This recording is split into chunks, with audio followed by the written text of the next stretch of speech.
দেশের জাতি, ধর্ম, বর্ণ, শ্রেণী, পেশা ও লিঙ্গ পরিচয়ের ভিত্তিতে তৈরি হওয়া বৈষম্য নিরসনে বৈষম্য বিরোধী আইন প্রণয়নের দাবি তুলেছেন বিশিষ্ট নাগরিক সমাজের প্রতিনিধিরা। ৮ নভেম্বর এসডিজি বাস্তবায়নে নাগরিক প্ল্যাটফর্ম বাংলাদেশ এর আয়োজনে রাজধানীর বাংলাদেশ চীন মৈত্রী সম্মেলন কেন্দ্রে হওয়া আলোচনা সভায় জানানো হয় এ দাবি। নাগরিক সমাজের প্রতিনিধিদের মতে, আগের সরকারকে অনুরোধ জানানো হলেও শেষ পর্যন্ত পাশ হয়নি কোনো আইন। এমনকি বর্তমান অন্তর্বর্তী সরকারের সময়েও এ বিষয়ে অর্ডিন্যান্স জারি না হওয়ায় হতাশা প্রকাশ করেছেন তারা। নাগরিক সমাজের দাবি, আসন্ন নির্বাচনকে সত্যিকারের অন্তর্ভুক্তিমূলক ও সুষ্ঠু করতে হলে বৈষম্য বিরোধী আইন প্রবর্তন করা সময়ের দাবি। জুলাই চেতনার মূলে ছিল বৈষম্য বিরোধিতা, এবং তার ভিতর থেকে যে তিনটি বিষয় এসছে, একটি হলো বিচার, আরেকটি হলো আপনার নির্বাচন, এবং আরেকটি হলো আপনার সংস্কার। এবং যে আলোচনাটা পরিষ্কার হচ্ছে সেটা হলো যে ন্যায় বিচার পেতে হলে সেটার জন্য নাগরিকদের সুরক্ষা দিতে হবে বৈষম্যের থেকে। আসছে যে সুষ্ঠু নির্বাচন করতে হলে একটা বৈষম্য বিরোধী আইনের প্রবর্তন করলেই তাহলে নাগরিকরা সুষ্ঠু নির্বাচনে অংশগ্রহণ করতে পারবে। এবং যেটা দাঁড়াচ্ছে, যদি কার্যকর আমরা এখানে যদি সংস্কার চাই, তাহলে সেই ক্ষেত্রেও নাগরিকের অধিকারকে নিশ্চিত না করে এই সংস্কার করা কোনোভাবে সম্ভব না। এখন এই মুহূর্তে যেই আইনটি করার ক্ষেত্রে নাগরিকদের পক্ষ থেকে আমরা দাবি উত্থাপন করছি, সেটা হলো একটি সর্বজনীন আইন করা, যেটার মাধ্যমে বাংলাদেশের বিভিন্ন ধরনের যে বৈষম্য আছে, জাতি গোষ্ঠী নির্বিশেষে, বয়স এবং স্থান নির্বিশেষে, সেগুলিকে মোকাবেলা করা সম্ভব হয় আইনের শাসনের মাধ্যমে।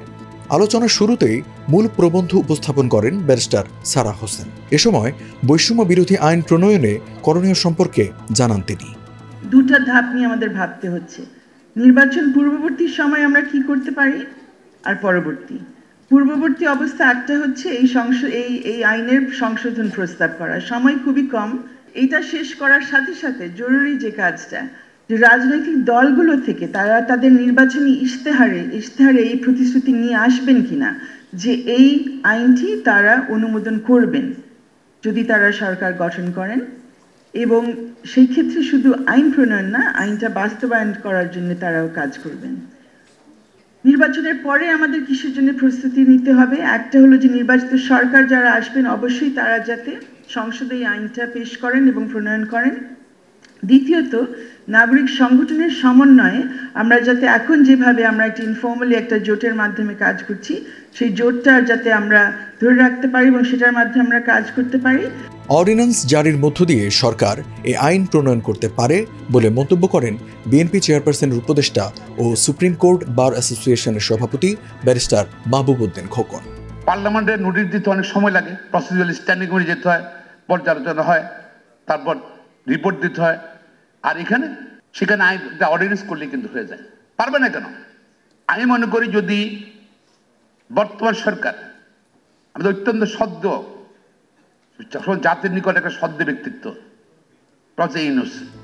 এ সময় নাগরিক সমাজের প্রস্তাবের ভিত্তিতে নিজ নিজ দলের অবস্থান তুলে ধরেন রাজনীতিকরা। এমন একটা উপায় থাকতে হবে যেখানে multiple grounds of identity, multiple grounds of discrimination, সেটা যেন এখানে উল্লেখ করা যায়। ফর্মে যদি বা যে কোনো আবেদনে শুধুমাত্র যদি একটা উল্লেখ করা যায়, ইন্টারসেকশনালিটি যদি এখানে রিকগনাইজ করা না হয়, তাহলে কিন্তু আমরা অনেকগুলা ক্ষেত্রে ডিসক্রিমিনেশন রয়ে যাবে।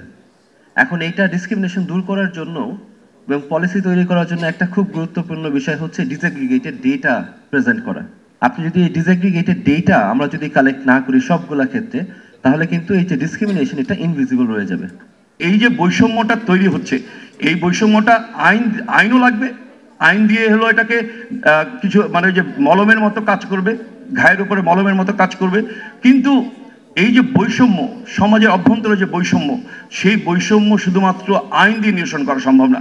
এটার জন্য একটা সামাজিক আন্দোলন গড়ে তোলা প্রয়োজন, এবং সেই সামাজিক আন্দোলনটা হচ্ছে একেবারে ভিতর থেকে, নিজ থেকে সেই আন্দোলনটা গড়ে উঠতে হবে, এবং সেই আন্দোলনের মধ্য দিয়েই এই যে হাজার বছরের বৈষম্য, সেই সামাজিক বৈষম্য, সেই বৈষম্য দূর করতে হবে। প্রধান অতিথির বক্তব্যে অ্যাটর্নি জেনারেল বলেন, মানুষকে মানুষ হিসেবে না দেখে অন্য কোনো পরিচয়ে দেখলে আইন দিয়ে সমস্যার সমাধান সম্ভব না। আপনার সংবিধান বলছে যে এই বাংলাদেশের নাগরিক we the people of Bangladesh. আপনার সংবিধানের 27 আর্টিকেলে বলছে অল সিটিজেন্স। আপনি এখানে বৈষম্য বিরোধীর কথা বলতে যে এমন কিছু ক্যাটাগরাইজ করেছেন, আপনার আইনের মধ্যে নিজেরা বৈষম্য করছেন।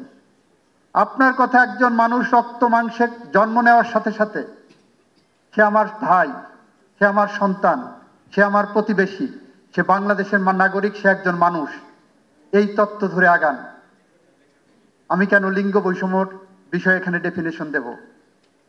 আমি কেন কে ট্রান্সজেন্ডার, কে হিজড়া সেই জায়গায় যাব? একজন ট্রান্সজেন্ডার, একজন হিজড়া একজন মানুষ, আমি তাকে মানুষ হিসেবে চিহ্নিত করি। যদি সেইটা করতে পারি, সামাজিকভাবে যদি সেই জায়গা নিতে পারি, আপনার সমগ্র সংগ্রাম সফল হবে। আইন আপনারা আরোই করেন, আর এটা নিয়ে আইন মন্ত্রণালয় এবং আইন কমিশনকে আপনারা একটু পুশ করেন। আমার জায়গা থেকে যতটা কথা বলা সম্ভব আমি কথা বলার চেষ্টা করব। অনুষ্ঠানে আরও উপস্থিত ছিলেন অর্থনীতিবিদ ডক্টর SR ওসমানী, নাগরিক উদ্যোগের প্রধান নির্বাহী Zakir Hossain, centre for piece and জাস্টিসের সিনিয়র ফেলো ডক্টর ফস্টিনা পেরেরা সহ অনেকে।